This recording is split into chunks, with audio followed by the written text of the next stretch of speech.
পায়ের জাদুতেই বদলে দিয়েছে ম্যাচের ভাগ্য। তার করা একমাত্র গোলেই আন্তর্জাতিক মঞ্চ ছিনিয়ে নিয়েছে ভারত। আর সেই সাফল্যের নেপথ্যে রয়েছেন বারাসাতের বিদ্রোহী ক্লাব এলাকার ১৯ বছরের ফুটবলার সৌরভ মাইতি। তার এই কৃতিত্বে আজ যেন গর্বিত শুধু বিদ্রোহী ক্লাব নয়, সারা বারাসাত সহ গোটা জেলা এবং রাজ্য। সম্প্রতি নেপালে অনুষ্ঠিত আন্তর্জাতিক ফুটবল প্রতিযোগিতায় ভারতের প্রতিনিধিত্ব করেন সৌরভ। রাইট উইংয়ে খেলে অত্যন্ত দুর্দান্ত পারফরমেন্সের পাশাপাশি কয়েকটি গোলও করেন তিনি। সেই গোলেই চ্যাম্পিয়ন হয় ভারত।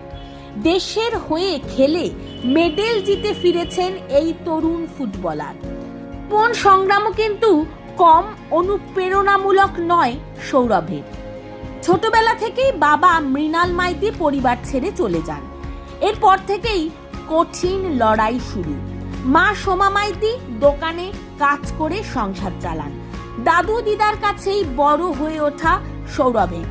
ছোটবেলায় ক্রিকেট ভালোবাসলেও বিদ্রোহী ক্লাবে বড় ফুটবলারদের দেখে তার উৎসাহ জন্মায় ফুটবলের প্রতি। এরপর পায়ে বল দিয়ে মাঠে নেমে পড়ে বড় হয়ে ওঠা এবং তারপরেই ফুটবলের নেশা তৈরি হয় সৌরভের মধ্যে। বারাসাত প্রিয়নাথ বয়েজ স্কুলের ছাত্র সৌরভ। বর্তমানে সে দ্বাদশ শ্রেণীতে পড়ছে। এর আগে তিনি কলকাতা লিগের 4th ডিভিশনেও খেলেছেন। দেশের হয়ে নিয়মিত খেলার স্বপ্ন দেখেন সৌরভ। তার কথায় অনেক কষ্টের মধ্যে দিয়ে বড় হয়েছে। মা দিদা দাদুর জন্যই আজ এখানে পৌঁছানো। দেশের জার্সিতে খেলতে পারাই আমার সবচেয়ে বড় গর্ব। পাড়ার ছেলের এই সাফল্যে উচ্ছ্বসিত বিদ্রোহী ক্লাব কর্তৃপক্ষ ও এলাকার মানুষ। তাদের আশা ভবিষ্যতে আরও বড় সাফল্যের দিশা দেখাবে বারাসাতের এই লড়াকু ফুটবল তারকা। তাকে দেখেই আজ এলাকার বহু তরুণ প্রজন্ম উৎসাহ পাবে বলেও তারা মনে করেন। তো আমি হুগলি সিটি এফসি একাডেমিতে প্র্যাকটিস করি। তো 4 বছর ধরে প্র্যাকটিস করছি। এরকম ক্লাব থেকে আমরা কলকাতা লিগও খেলি, 4th ডিভিশন। আমাদের ইউথ লিগ হয়, ঠিক আছে, আই লিগও হবে। জানুয়ারি মাস থেকে ইউথ লিগ শুরু হবে, আন্ডার 15, আন্ডার 17, ঠিক আছে। আন্ডার 13 রিলায়েন্সও হয়। তো কিছুদিন আগে আন্ডার 13 রিলায়েন্সে আমরা চ্যাম্পিয়ন মেরেছি। এবার নেপাল থেকে আমাদেরকে ইনভাইট করেছিল Indo Nepal international tournament championship. তো সেখানে আমাদের হুগলি সিটি এফসি থেকে 2টো টিম গেছিলো, এক আন্ডার 13 আর একটা আন্ডার 17। আমি আন্ডার 17-এ খেলেছি। তো সেখানে গিয়ে আমাদের মানে ইন্ডিয়া থেকে আমরা রিপ্রেজেন্ট করতে গেছিলাম ওদের ওখানে। তো ওদের সাথে আমাদের ম্যাচ হয়। তো সেই ম্যাচে 1-0 গোলে আমরা জিতি। তো সেখানে আমরা চ্যাম্পিয়ন হয়ে বাড়ি ফিরি। গোল কি করেছিল? গোল আমি করেছিলাম, 1 গোল। কোন পজিশনে খেলেছে? Right wing.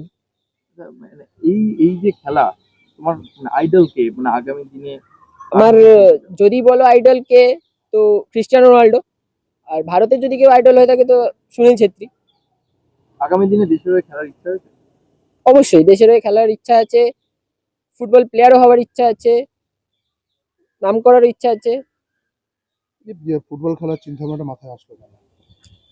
শুরু থেকে কি ফুটবল খেলছো? শুরু থেকে ফুটবল খেলার চিন্তা ভাবনা মাথায় আসেনি, কারণ যখন ছোট ছিলাম তখন ক্রিকেটের দিকে আগ্রহী ছিলাম। তো তখন ক্রিকেট অতটা ভালো লাগতো। তারপরে আস্তে আস্তে যখন আমাদের এই মাঠে খেলা দেখলাম, বড়রা খেলতো, তারপরে মানিক কাকু ছিল আমাদের খেলার জন্য, খেলতো বড়রা।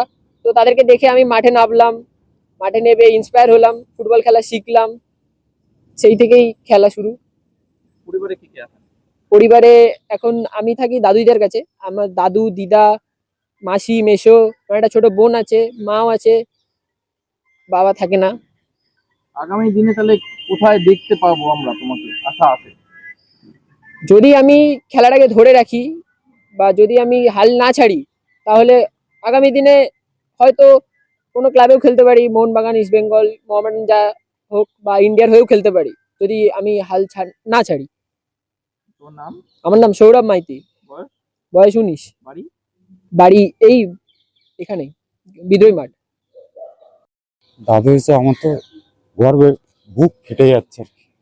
ঠিক আছে, ও দিল্লি থেকেও চ্যাম্পিয়ন হয়ে এসছে আর নেপাল থেকেও চ্যাম্পিয়ন হয়ে এসছে। এটা আমার সবচেয়ে যখন দূর একদম কি বলবো আর আমাদের আবেগকে হারিয়ে যাচ্ছি। ও যে এরকম করে এসছে, আমরা সত্যি চোখ দিয়ে জল বেরিয়ে যাচ্ছে যে ও একটা এরকম কাজ করে এসছে। ছোটবেলা থেকে কিভাবে মানুষ করে কতটা কষ্ট ওর বাবা যখন ছেড়ে চলে যায়, ঠিক আছে, আমরা দিশাহারা হয়ে গেছিলাম কি করব, দুই ভাই বোনকে নিয়ে কি করব। খুব কষ্ট করে ওকে মানুষ করেছি।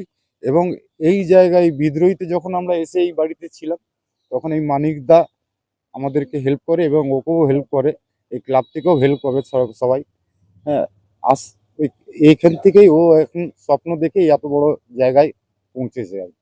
আজকে ইন্ডিয়ার হয়ে খেলে জিতে এসছে, এটা কতটা আনন্দের?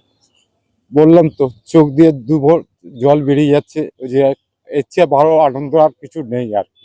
সার্থক। সার্থক। আপনার নাম? আমার নাম নারায়ণ ঘোষ। কি হন কি আপনি? হন? ও আমার নাতি হয়, সৌরভ মাইতি।